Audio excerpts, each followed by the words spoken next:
بسم الله الرحمن الرحيم. اللهم صل على محمد وآل محمد يا دائم الفضل على البرية يا باسط اليدين بالعطية يا صاحب المواهب السنية صل على محمد وآله خير الورى سجيا. اللهم صل واغفر لنا يا ذا العلا في هذه العشية وفي كل عشية. بسم الله الرحمن الرحيم. اللهم صل على محمد وآل محمد. اللهم صل على محمد.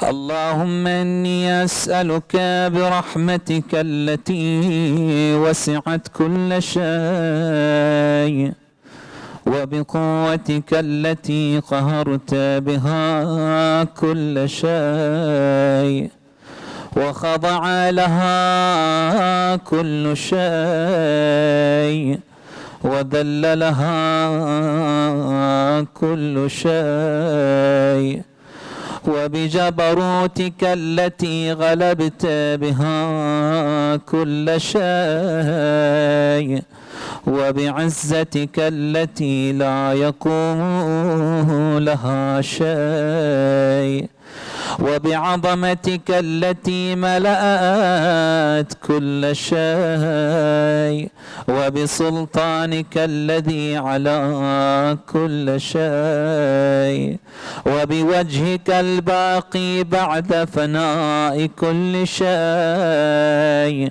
وبأسمائك التي ملأت أركان كل شيء وبعلمك الذي أحاط بكل شيء وبنور وجهك الذي أضاء له كل شيء. يا نور يا نور يا قدوس يا نور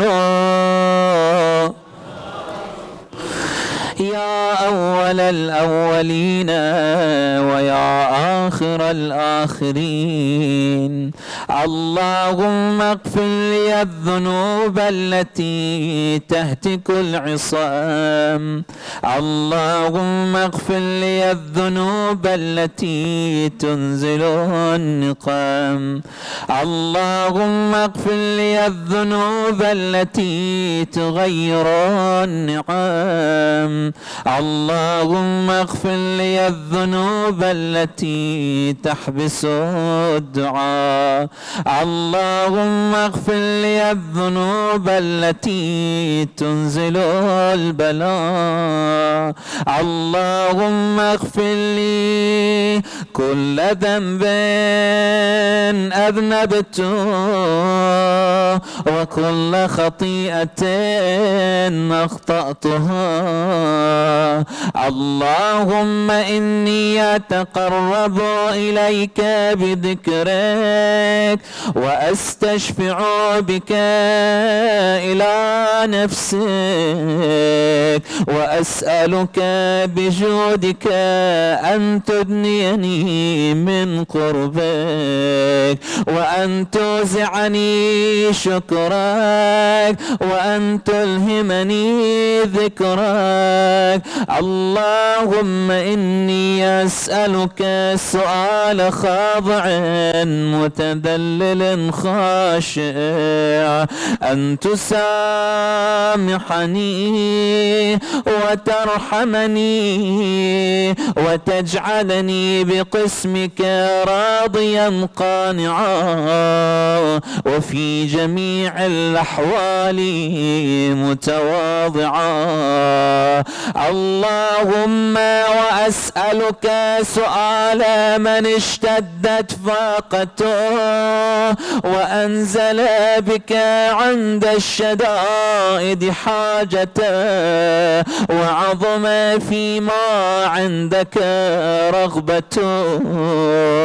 اللهم عظم سلطانك وعلى مكانك وخفي مكرك وظهر أمرك وغلب قهرك وجرت قدرتك ولا يمكن الفرار من حكومتك.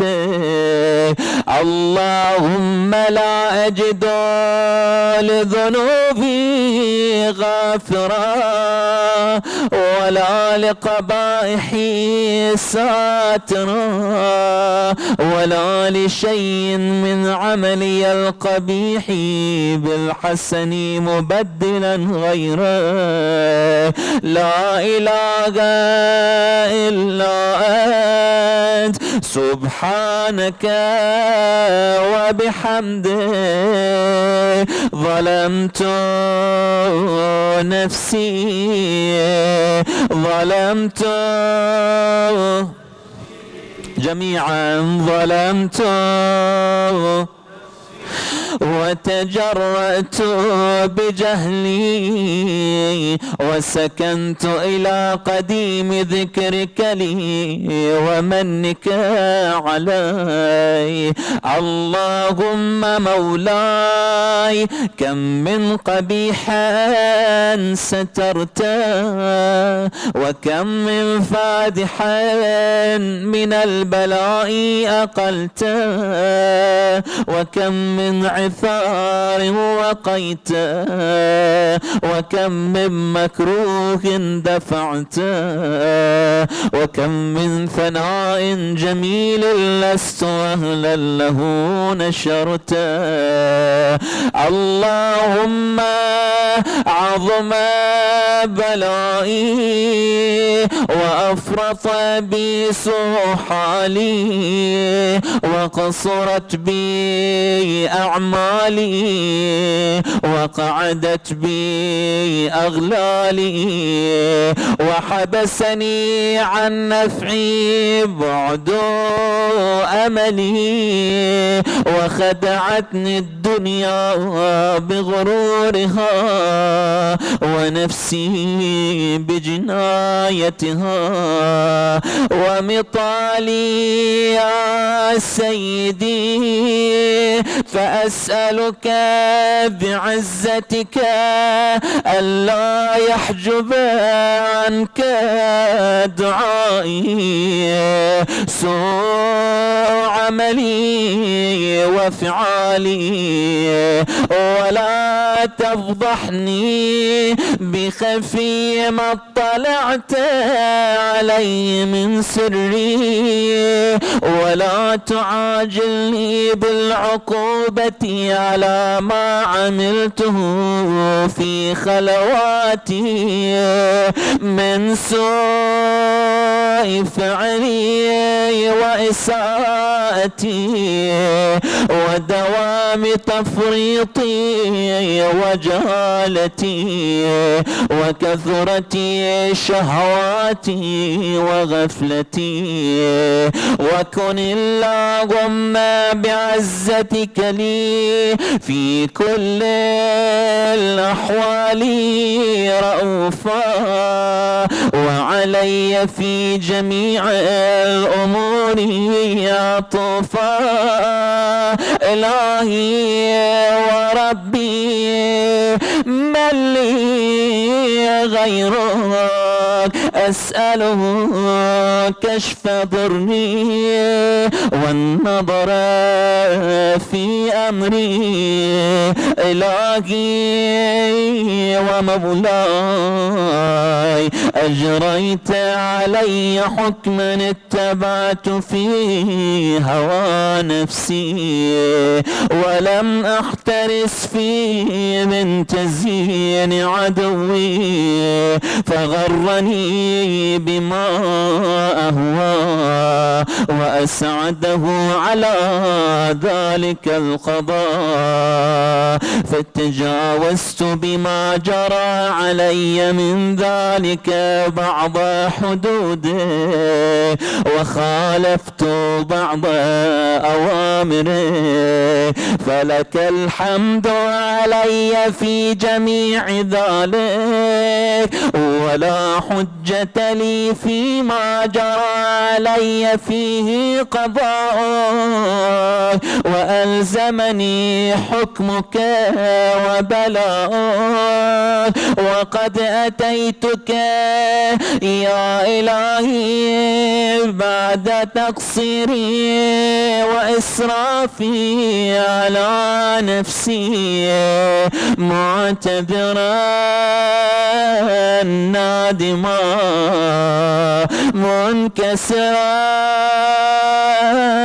مستقيلا مستغفرا منيبا مقرا مذعنا معترفا لا أجد مفرا مما كان مني ولا مفزعا نتوجه إليه في أمري غير قبولك عذري وإدخالك إياي في سعة من رحمته.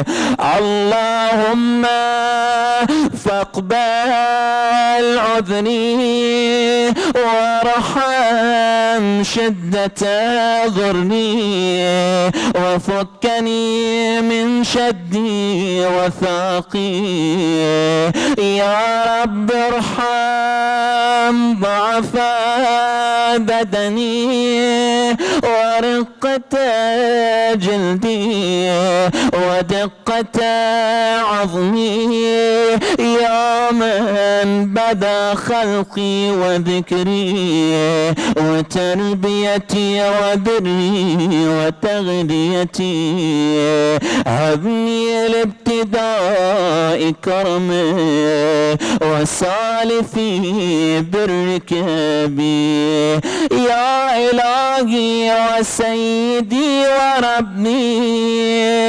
أتراك معذبي بنارك بعد توحيد وبعد ما انطوى عليه قلبي من معرفته ولهج به لساني من ذكره واعتقده ضميري من حبه وبعد صدق اعترافي ودعائي خاضعا لربوبيته.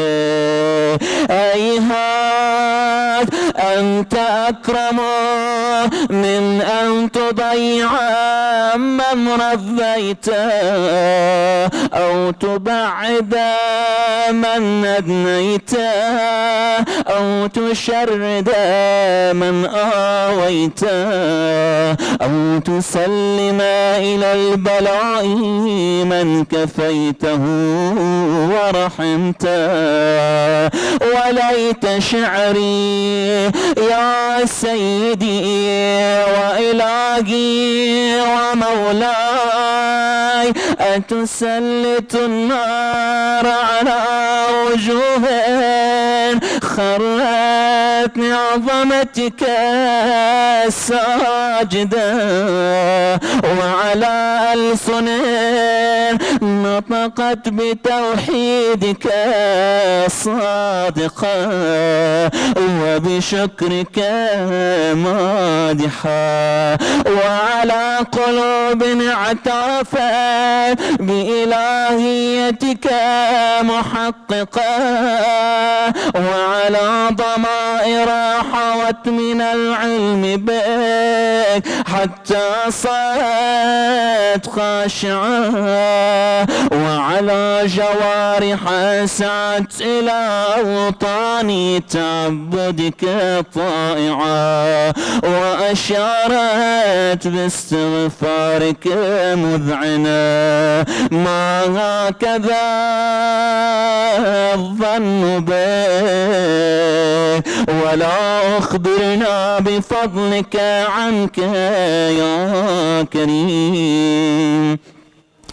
يا ربي وأنت تعلم ضعفي عن قليل من بلاء الدنيا وعقوباتها، وما يجري فيها من المكاره على أهلها، على أن ذلك بلاء ومكروه، قليل مكثور، يسير بقاء، قصير مدته، فكيف احتمالي لبلاء الآخرة وجليل وقوع المكاره فيها، وهو بلاء تطول مدته ويدوم مقامه، ولا يخفف عن أهله، لأنه لا يكون إلا عن غضبك وانتقامك وسخطك، وهذا ما لا تقوم له السماوات والأرض. يا سيدي فكيف لي وأنا عبدك الضعيف الذليل الحقير المسكين المستكين، يا إلهي وربي وسيدي ومولاي، لأي الأمور إليك أشكو، ولما منها أضج وأبكي، لأليم العذاب وشدته، أم لطول البلاء ومدته، فلئن صيرتني للعقوبات مع أعدائك، وجمعت بيني وبين أهل بلائك، وفرقت بيني وبين أحبائك وأوليائك، فهبني يا إلهي وسيدي ومولاي وربي، صبرت على عذابك، فكيف أصبر على فراقك، وهبني صبرت على حر نارك، فكيف أصبر عن النظر إلى كرامتك، أم كيف أسكن في النار ورجائي عفوك، فبعزتك يا سيدي ومولاي أقسم صادقا، لئن تركتني ناطقا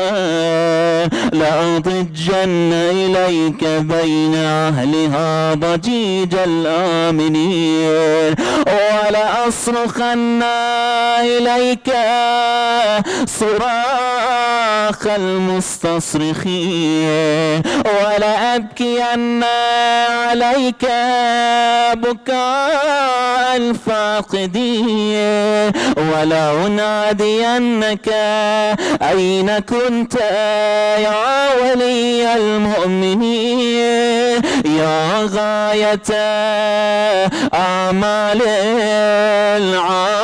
العارفين، يا غياث المستغيثين جميعا، يا غياث يا غياث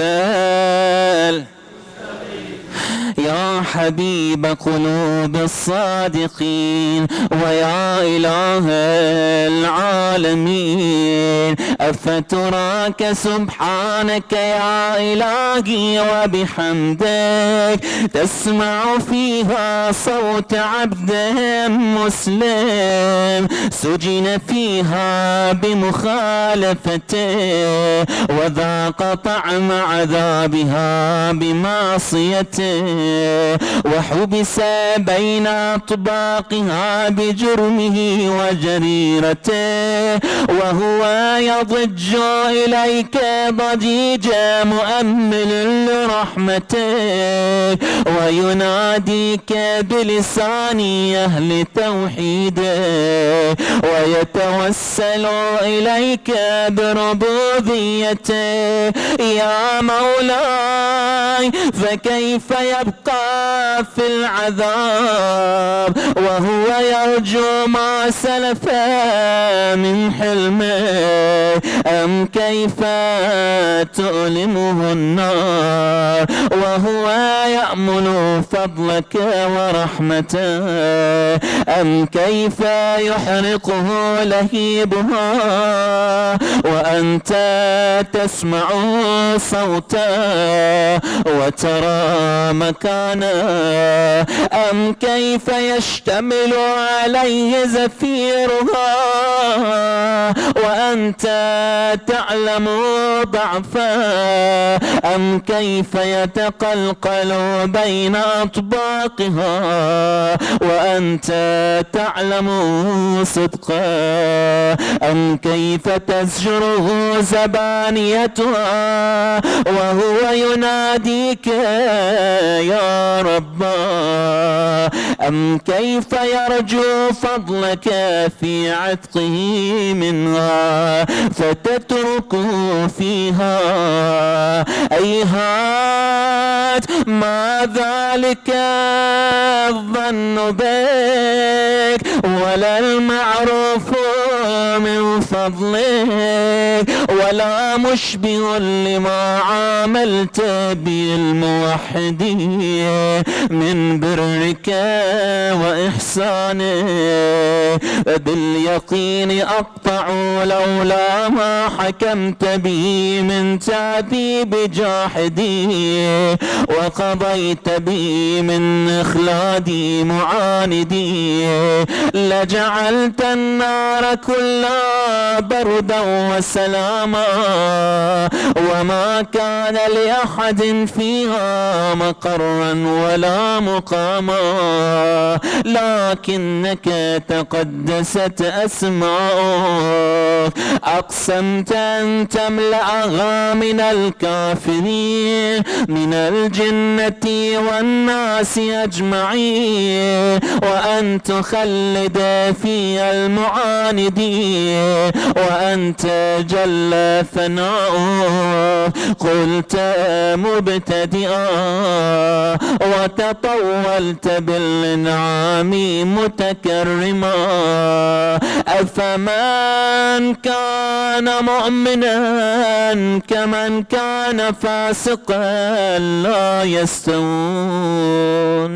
إلهي يا سيدي فأسألك بالقدرة التي قدرتها وبالقضية التي حتمتها وحكمتها وغلبت من عليه أجريتها أن تهب لي في هذه الليلة وفي هذه الساعة كل جرم أجرمته وكل ذنب أذنبتم وكل قبيح أسررتم وكل جهل عملتم كتمته أو أعلنته أخفيته أو ظهرته وكل سيئة أمرت بإثباتها الكرام الكاتبين الذين وكلتهم بحفظ ما يكون مني وجعلتهم شهودا علي مع جوارحي وكنت أنت الرقيب علي من ورائهم والشاهد لما خفي عنهم وبرحمتك أخفيت وبفضلك سترت وأن توفر حظي من كل خير أنزلت أو إحسان فضلت أو بر نشرت أو رزق بسطت أو ذنب تغفر أو خطأ تستر يا ربي يا ربي يا ربي يا ربي جميعا يا ربي يا إلهي وسيدي ومولاي ومالك رقي يا من بيده ناصيتي يا عليما بضري ومسكنتي يا خبيرا بفقري وفاقتي يا ربي أعلى يا ربي يا ربي جميعا يا ربي أسألك بحقك وقدسك وأعظم صفاتك وأسمائك أن تجعل أوقاتي من الليل والنهار بذكرك معمورا وبخدمتك موصولا وأعمالي عندك مقبولا حتى تكون أعمالي وأورادي كلها وردا واحدا وحالي في خدمتك سرمدا يا سيدي يا من عليه معولي يا من إليه شكوت أحوالي يا ربي يا ربي يا ربي يا رب يا ربي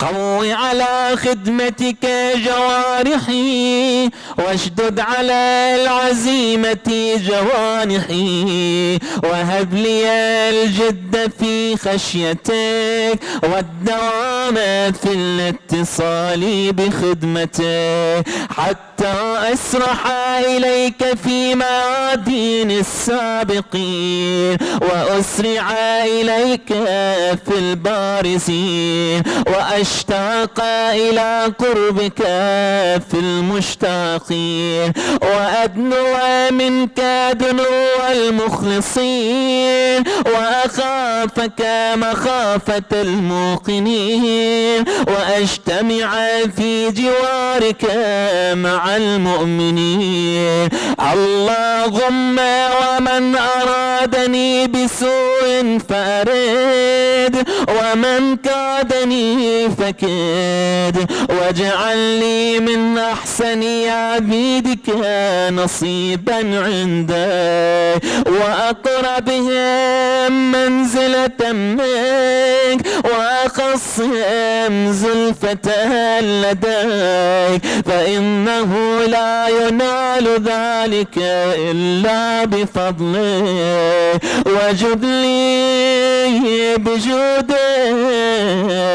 واطف علي بمجدك واحفظني برحمتك واجعل لساني بذكرك لهجا وقلبي بحبك متيما ومن علي بحسن إجابتك وأقل لي عثرتي واغفر زلتي فإنك قضيت على عبادك بعبادتك وأمرتهم بدعائك وضمنت لهم الإجابة فإليك يا ربي نصبت وجهي وإليك يا ربي مددت يدي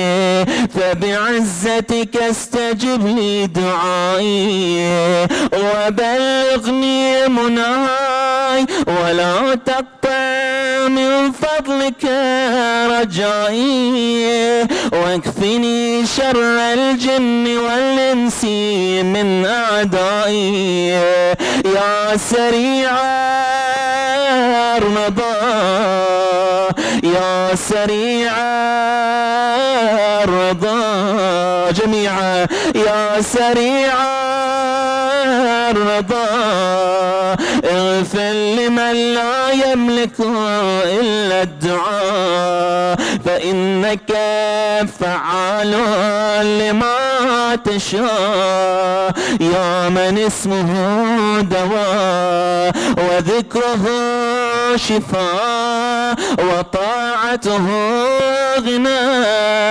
ارحم من رأس ماله الرجاء وسلاحه البكاء يا سابغ النعم يا دافع النقام يا نور المستوحشين في الظلام يا عالما لا يعلم صل على محمد وآل محمد وافعل بما أنت أهله وصلى الله على رسوله والأئمة الميامين من آله وسلم تسليما كثيرا بسم الله الرحمن الرحيم أما يجيب المضطر إذا دعاه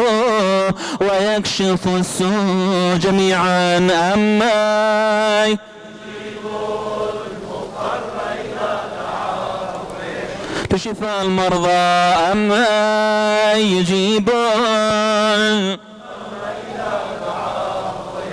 لقضاء الحوائج أما يجيب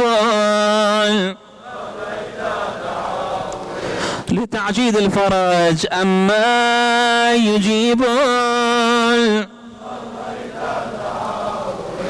اللهم اكشف السوء عنا بظهور الحجة صاحب العصر والزمان اللهم اجعلنا من أنصاره وأعوانه والمستشهدين بين يديه ببركة الصلاة على محمد وآل محمد اللهم صل على توجه لزوجة المولى بعبد الله الحسين عليه السلام. بسم الله الرحمن الرحيم. أزور سيدي ومولاي ومعتمدي ورجائي ذخري وذخيرتي في آخرتي ودنياي، سيدي ومولاي أبا عبد الله الحسين، أصالة عن نفسي ونيابة عن والدي ووالدي والدي وجميع المؤمنين والمؤمنات، ومن أوصاني بالدعاء طاعة قربة إلى الله تعالى. السلام عليك يا وارث آدم صفوة الله، السلام عليك يا وارث نوح النبي الله، السلام عليك يا وارث إبراهيم خليل الله، السلام عليك يا وارث موسى كليم الله، السلام عليك يا وارث عيسى روح الله، السلام عليك يا وارث محمد حبيب الله، السلام عليك يا وارث أمير المؤمنين ولي الله، السلام عليك يا ابن محمد المصطفى، السلام عليك يا ابن علي المرتضى، السلام عليك يا ابن فاطمة الزهراء، السلام عليك يا ابن خديجة الكبرى، السلام عليك يا ثار الله وابن ثاره والوتر الموتور. أشهد أنك قد أقمت الصلاة وآتيت الزكاة وأمرت بالمعروف ونهيت عن المنكر وأطعت الله ورسوله حتى أتاك اليقين. فلعن الله أمة قتلتك، ولعن الله أمة ظلمتك، ولعن الله أمة سمعت بذلك فرضيت به. يا مولاي يا أبا عبد الله، أشهد أنك كنت نورا في الأصلاب الشامخة والأرحام المطهرة، لم تنجسك الجاهلية بأنجاسها، ولم تلبسك من مدلهمات ثيابها. وأشهد أنك من دعائم الدين وأركان المؤمنين، وأشهد أنك الإمام البر التقي الرضي الزكي الهادي المهدي. وأشهد أن الأئمة من ولدك كلمة التقوى وأعلام الهدى والعروة الوثقى والحجة على أهل الدنيا. وأشهد الله وملائكته وأنبياءه ورسله أني بكم مؤمن وبإيابكم موقن، بشرائع ديني وخواتيم عملي، وقلبي لقلبكم سلم وأمري لأمركم متبع. صلوات الله عليكم وعلى أرواحكم وعلى أجسادكم وعلى أجسامكم وعلى شاهدكم وعلى غائبكم وعلى ظاهركم وعلى باطنكم، بأبي أنت وأمي يا ابن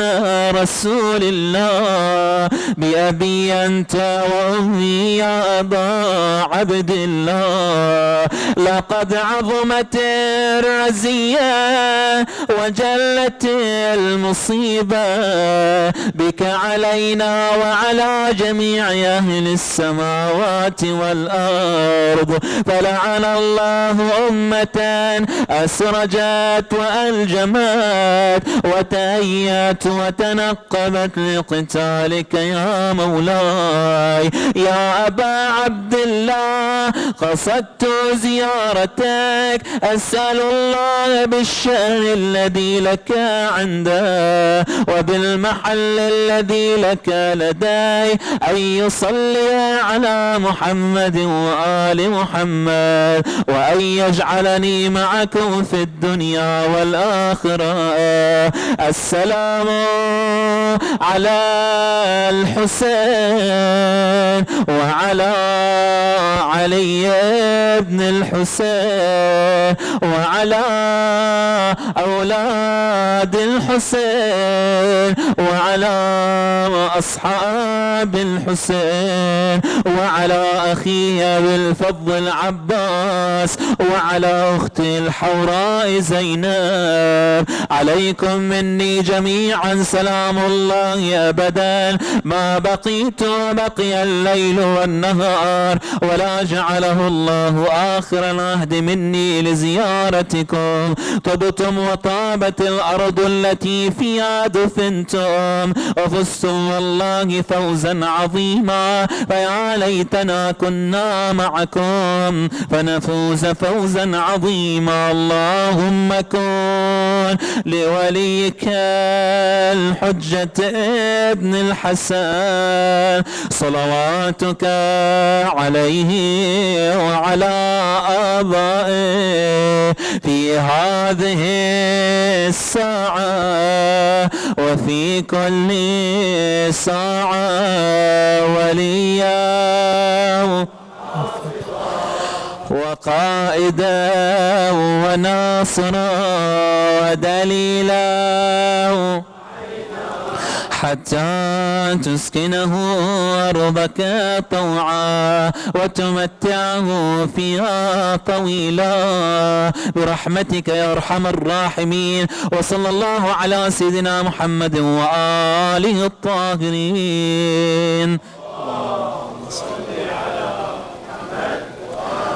اللهم لتعجيل الظهور وموت الحضور لشفاء المرضى الذين منظورين، وصونا بالدعاء خاصة لأرواح العلماء والشهداء وأمات هذا الإيمان.